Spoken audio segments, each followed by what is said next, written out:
Vice, the 2018 comedy drama biography about the life of Dick Cheney. This movie starts off in the 1960s when Dick dropped out of university. We see him as this drunk, and then all of a sudden he works his way into the Nixon White House, and then we follow his political career all the way up into his time with George W. Bush, and how Dick Cheney became the most powerful vice president in history. Vice president is a position that is usually more ceremonial, but Dick really kind of made it his own and really kind of put his own people in certain places where he would really command so much power. And then we see the war in Iraq and how Dick kind of orchestrated that whole situation. So a really sort of fascinating movie.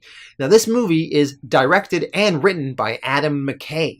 Now, Adam, he directed movies such as The Other Guys, Step Brothers, Anchorman 2. So a lot of these kind of very funny Will Ferrell-esque type of movies. But then all of a sudden in 2015, he did The Big Short, which was a comedy drama film very similar to this one that really got so much Oscar buzz. It got 5 nominations, including Best Picture being one of them. And this movie is really the successor to that film, focusing on Dick Cheney. It has the same kind of humor and that same kind of political kind of sentiments to it. So we have Christian Bale as Dick Cheney, and he is unrecognizable. It looks exactly almost like Dick Cheney, so eerily close. And Christian Bale really nails Dick Cheney's kind of way of speaking. Christian Bale has an amazing performance in this movie. He has a Golden Globe nomination, and he totally deserves it. I wouldn't be surprised if he won it. He does such a good job in this movie encapsulating Dick Cheney. We also have Amy Adams playing Lynne Cheney, Dick's wife, and she also got a Golden Globe nomination for this role for supporting actress, and she's pretty good. We see some real earnest moments between both Christian Bale and her character, and we see her being this kind of supportive wife, but also really driving and pushing her husband forward.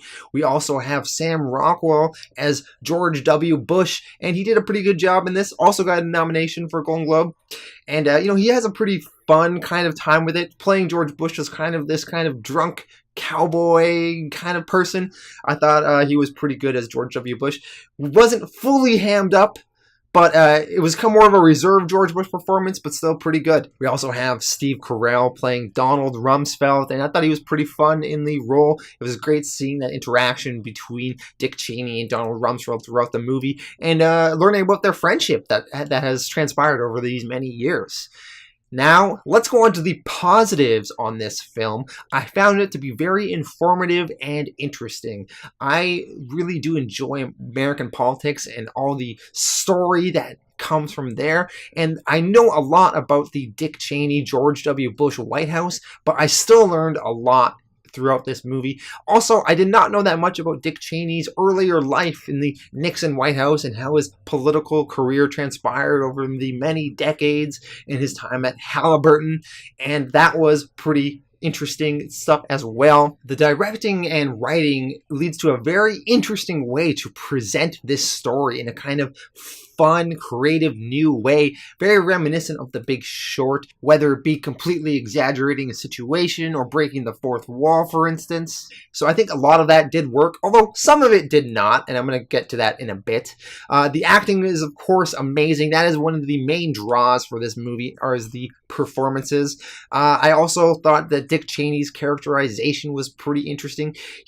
Most of the time he's portrayed as this evil bastard, which is probably a fair representation, but they do also paint that his home life, he was kind of this loving husband and loving father of his daughters in the movie. Although at the same time, although he loves his daughters, one of his daughters is gay, and Dick Cheney is constantly kind of pushing that anti-gay marriage agenda, despite the fact that it hurts his daughter, and his daughter is obviously for gay marriage. So lots of interesting avenues explored throughout this movie. Now on to some of the negatives.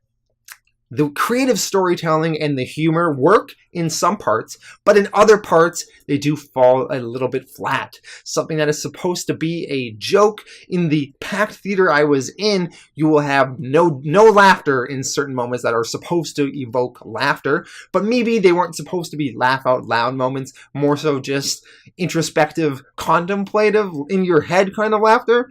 But some of those moments didn't really work so well.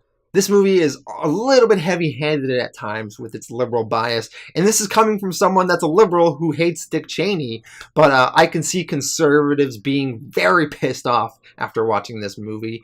I do think a lot of the points made in the movie are fair, though. I just feel that sometimes maybe they were a little bit hitting you over the head with some of these moments, right?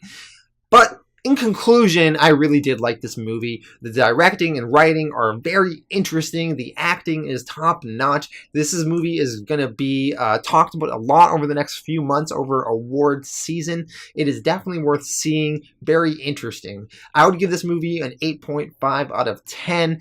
Great time. Really learned a lot by watching this movie. Really good stuff.